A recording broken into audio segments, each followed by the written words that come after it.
നെഹമിയ 13-ാം അധ്യായം 1 മുതൽ 6 വരെ തിരുവചനങ്ങൾ. ബറക്കുമോർ. അന്ന് ജനം കേൾക്കെ മോശയുടെ പുസ്തകം വായിച്ചു.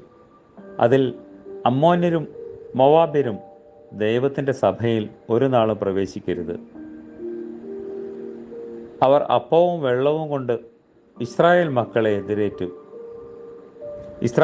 എതിരേറ്റു വരാതെ അവരെ ശപിക്കേണ്ടതിന് അവർക്ക് വിരോധമായി ബലയാമിനെ കൂലിക്ക് വിളിച്ചു.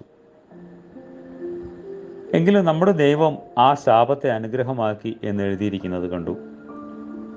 ആ ന്യായപ്രമാണ ഭാഗം കേട്ടപ്പോൾ അവർ സമ്മിശ്ര ജാതികളെയെല്ലാം ഇസ്രായേലിൽ നിന്നും മാറ്റി. അതിനു മുമ്പ് തന്നെ നമ്മുടെ ദൈവത്തിൻ്റെ ആലയത്തിലെ അറകൾക്ക് മേൽവിചാരകനായി നിയമിക്കപ്പെട്ടിരുന്ന എല്യാശീബ് പുരോഹിതൻ തോബിയായുടെ ബന്ധുവായിരുന്നതിനാൽ അവന് ഒരു വലിയ മുറി ഒരുക്കി കൊടുത്തിരുന്നു. മുമ്പേ അവിടെ ഭോജനയാഗം, കുന്തിരുക്കം, ഉപകരണങ്ങൾ എന്നിവയും ലേവ്യർക്കും സംഗീതക്കാർക്കും വാതിൽ കാവൽക്കാർക്കും വേണ്ടി നിശ്ചയിച്ച ധാന്യം, വീഞ്ഞ്, എണ്ണ എന്നിവയുടെ ദശാംശവും പുരോഹിതന്മാർക്കുള്ള ഉദർച്ചാർപ്പണങ്ങളും വെച്ചിരുന്നു. ഈ കാലത്തെല്ലാം ഞാൻ യെരൂശലേമിൽ ഉണ്ടായിരുന്നില്ല. ബാബേൽ രാജാവായ അർത്തഹ്ശസ്തിൻ്റെ 32-ാം ആണ്ടിൽ ഞാൻ രാജാവിൻ്റെ അടുക്കൽ പോയിരുന്നു. കുറേ നാൾ കഴിഞ്ഞ് ഞാൻ രാജാവിനോട്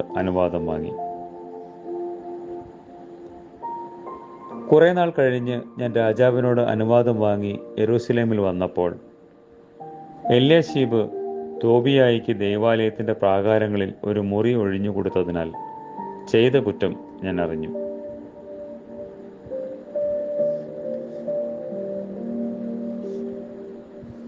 നെഹമിയ 13-ാം അധ്യായം 1 മുതൽ 7 വരെ തിരുവചനങ്ങൾ. കാരുണ്യവാനായ ദൈവമേ, ക്രോധത്തിൻ്റെയും ശിക്ഷയുടെയും കാലത്തിൽ ഞങ്ങളുടെ നേരെ നിന്റെ കരുണയുടെ വാതിൽ അടച്ചു കളയരുതേ. ആമേൻ.